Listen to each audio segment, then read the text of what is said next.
Hello, beautiful people. Once again to you, and welcome back to Let's Play Tomb Raider. Tomb Raider. I gotta stop doing that. And in today's video, we're gonna be going over here, and this area seems perfectly fine. Let's continue. Oh, a giant meatball! Mine! Owie! Giant meatball hurt me. If I had a nickel for every time a giant meatball hurt me, I'd have 2 nickels. Which isn't a whole lot, but you know, it's weird to happen twice. I don't even like that show. A friend of mine asked me to do a reference like that. So a bit of a fond memory that I have of this area over here. It's like actually a fond memory, but it's more so amusing. So around the time that I was like playing through this game, like I played it a lot when I was a kid, but I never really made it beyond the first area of the game. So when I was like, I don't remember how old I was, but I was at an age when I was trying to finish the game on my own time without help from my sisters or anything like that. So it was around this time that I was friends with this one girl that I had a crush on at the time, and she was also reading the Tomb Raider. She had every single game and had completed 100, like completed them all 100% completion and things like that. She was the first person I knew who was playing Tomb Raider Anniversary and things like that. So, like, we'd always talk about Tomb Raider. And so one day, like, my sisters and I, we were all, like, mutual friends with her. So I was like, okay, we're going to play a little bit of Tomb Raider and things like that. It's going to be a fun time. And then one thing that my family and I always like to do, we always like to kill Laura in the most funny way possible. So when I went over there and I squished Laura with the giant boulder and things like that, my mom looked at the TV and then looked at me with, like, a very mischievous grin and it was like, Joey, stop killing your girlfriend. And then our friend was like looking at me and was like laughing and like making fun of me throughout the rest of the day. It was just really funny.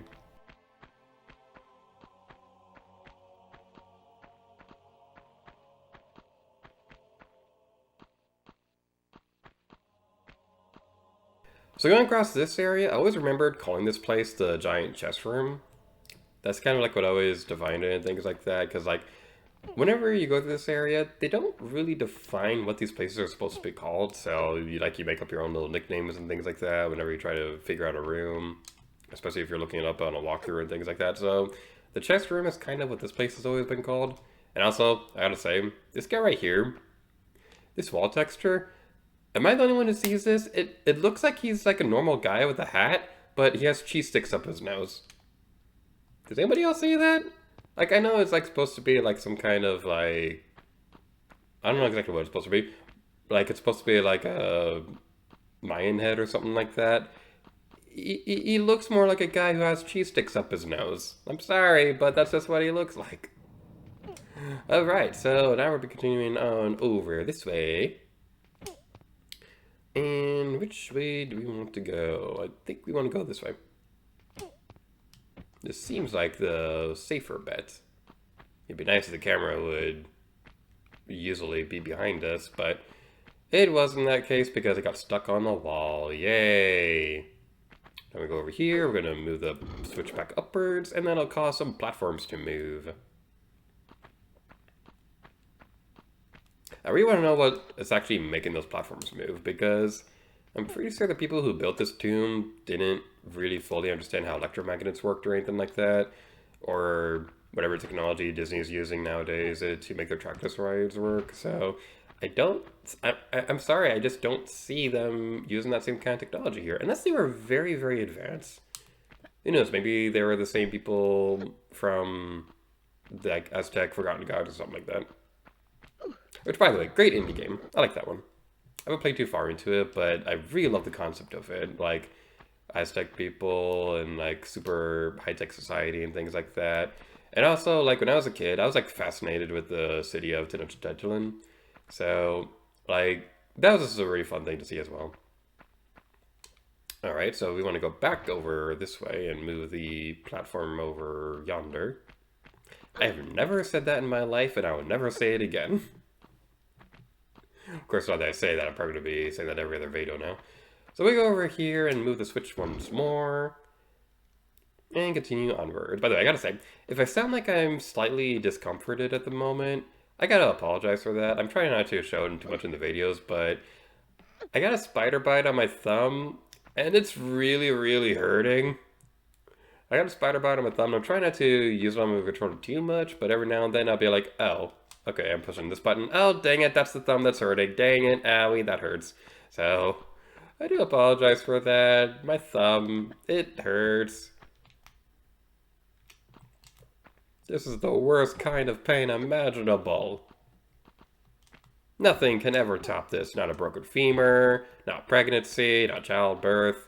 Nothing can hurt worse than a spider bite on your thumb. This might be an over-exaggeration, but that's what this channel is known for. Let's get on over here. Also, don't worry about secrets or anything like that for a little while, because we're not really going to be coming across any of them until towards the end of the level. And that's our first gateway open, so yay, we did the thingy! That was a major skill right there. That's, chef's kiss. That was pure gaming skill right there at its finest.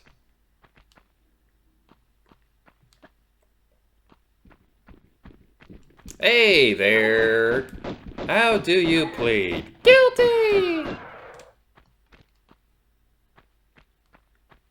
I don't want to do this, but I'm going to be using the save crystal real quick because speaking of killing Laura in funny ways, I'm going to be going over this way real quick because we did see those spiky things over there, and like this area over here just reminded me of something really amusing. So first of all, it's worth mentioning, don't jump on these things. Jumping on spikes is not recommended. Don't run through them either because that would also hurt, but if you walk through them, that's apparently fine. You definitely don't want to do this though. Ew. Ooh. I forgot about that. Okay, not only did it go through her gut, but also she slid down a little bit afterwards. Ew. That was a little more gruesome than I thought it was going to be. But yeah, so whenever that happened, like, that was like one, I don't know what it was, but that was one of my favorite ways to kill Laura in this game, and my sisters and I would whenever we'd play through this.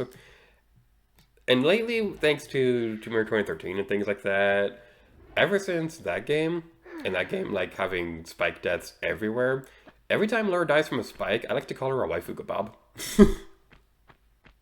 Like, it's probably a morbid nickname to call killing something, but that's just something that I like think about every now and then, like calling her a waifu kebab and things like that. Alright, so this right here, this seems perfectly safe, right? Right? Right? Nope, it's a fake, and now we're gonna die! Oh no, carnivorous puppies, whatever are we going to do? If only we had a gun! Too bad, hehehe. So we continue on over this way, and continue over here. It's kind of weird that they have wolves right there because it's already been established that the people who built this place had access to dinosaurs. So you'd think they'd be using a dinosaur down here, but no, it's just a couple of dogs. Well, they might have had them here before, but then the wolves came here first. But wouldn't a raptor be able to beat a wolf in a fight? I don't know. I'm thinking way too much into the enemy placement in this game. You do have to wonder, though, how they stayed alive in here, because I can't imagine there's a whole lot of air down here in the first place. I don't know.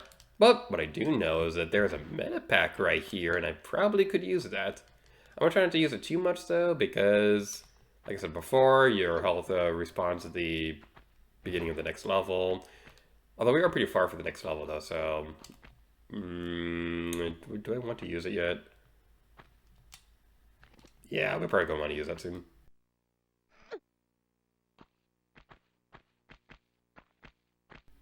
And this is the real Switch. Now, if only this game was playable on a Nintendo Switch, I'm just saying, Crystal Dynamics, you have the power. Let this game be on Switch. That's kind of another big reason why I was hesitant to let's play this game for a bit, because I just want this game on Switch, man. It's not too much to ask for. Well, we continue on over this way. It's interesting because they did confirm the Lara Croft spin-off games, like Guardian of Light and Temple of Osiris, they would be coming to Switch, but then they kind of haven't said anything more about that, and that's kind of making me sad because I really want to play those games. Like, I already have to play those games on, like, Xbox and stuff, but here's the thing about that. So, I have Lara Croft and the Guardian of Light on Xbox 360. I didn't bring my Xbox with me though when I moved to Florida, but then I was visiting family recently, and during that trip I went ahead and brought some of the other consoles with me. I brought my Xbox, all the cords for it, and a couple games. I forgot the controller. And I haven't been able to go to the store to get a new one or anything like that. I don't want to ask my family to ship it over here because it'd be kind of expensive to do that. So, yeah, that's been a fun little adventure. And there's spikes down there too, so for a tight corridor like this, jump and immediately hold the action button. And I gotta say, that's gotta be the most pathetic trap room in the world. Because it's literally just moving a couple blocks, and it's like, I imagine that whoever was designing that, like, not people working on the actual game itself, like people building the tomb, designing it, they were all given an assignment. I was like, okay, Jeffrey, you're gonna be designing this room, Jonathan, you'll be designing that room over there, and Timmy, you're gonna be designing this last room. And Timmy was all like, okay, I'll take care of it. Oh no. I've had this assignment since September. I did nothing. What am I gonna do? Okay, blocks. Blocks are always the answer. Okay, I don't want to move too much further because I think somewhere around here is supposed to be one of the secrets. Indeed it is. Let's go over here. Owie! Poison darts are poisonous, good sir. Is that where I want to go? Uh-huh, I see, says the Pancake Armor Man. Over here is going to be a thingamabob! What? We should have died, but we didn't. Okay, I'll take it. We gotta go back up there anyway, so I'll demonstrate what we're supposed to do. Huh? I am flabbergasted. I am kerfuffled. I am Ace.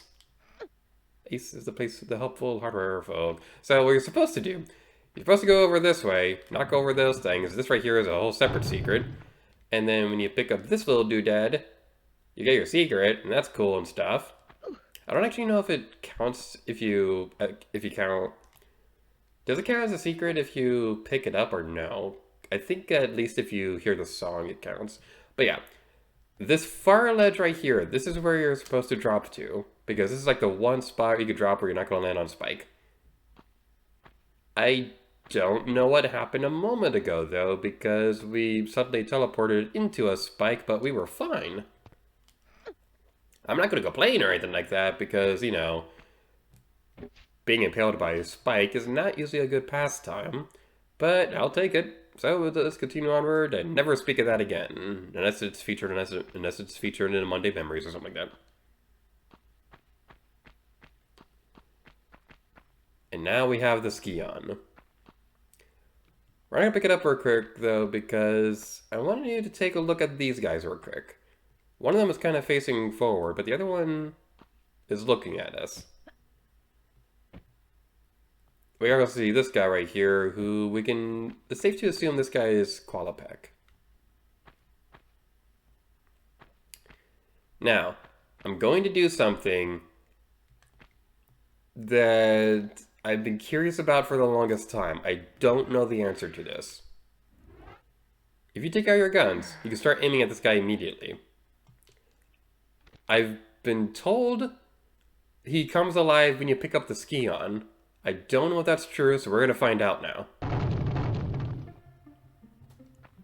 He doesn't! Okay, never mind. I've been lied to my whole life. So, yeah, this guy, you can destroy him and stuff like that. That's pretty interesting. It's like a fun little tidbit. But now we're going to be going over here, and oh no, there's a sound of a thingy chasing us. Whatever are we going to do? If you have a safe crystal still active, now's probably a good time to activate it. It's kind of the reason why I didn't want to use the one before. But that's something that's definitely going to be well worth recommended. Because the falling parts of the ceiling, they can definitely hurt. And this save crystal wasn't here before. Intriguing. Well, I'm sure it's all going to be fine and dandy. Now, somewhere around here on the right side, we're going to go down here. There's a scary guy up there. So we go over there, and then we're going to go this way, because over here is going to be a secret. Now, I don't know the answer to this either. I don't know if this is open before we go to the tomb, because I always remember this area being closed off before you go into the Tomb of Qualopec. I don't remember if that's the case, though, so... Like, on screen right now, we'll see a caption right now that'll explain if it is indeed possible to come here before, like when you're in the regular Lost Valley level. I don't know the answer to it, though. I do know they referenced this area in 2 Year Anniversary because there's another secret that's in the waterfall cave things. So that's pretty interesting. But now we'll be going over here, and I'm sure everything's gonna be all fine and dandy. We've seen a few scary things here and there, like a few bats and a T-Rex, but oh no, something is hurting me. Oh no. Ah! Ah!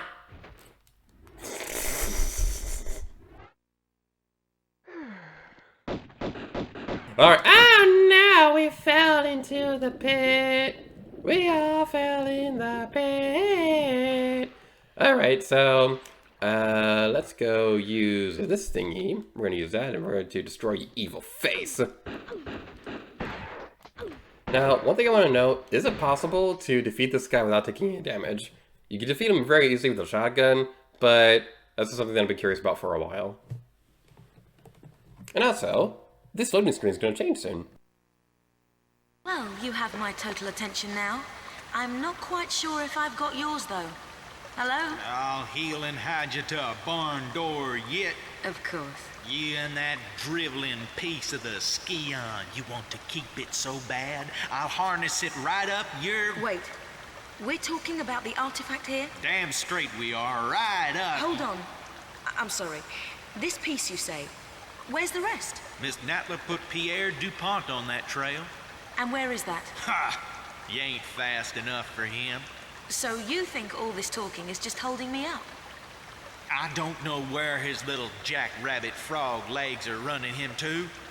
You'll have to ask Miss Natla.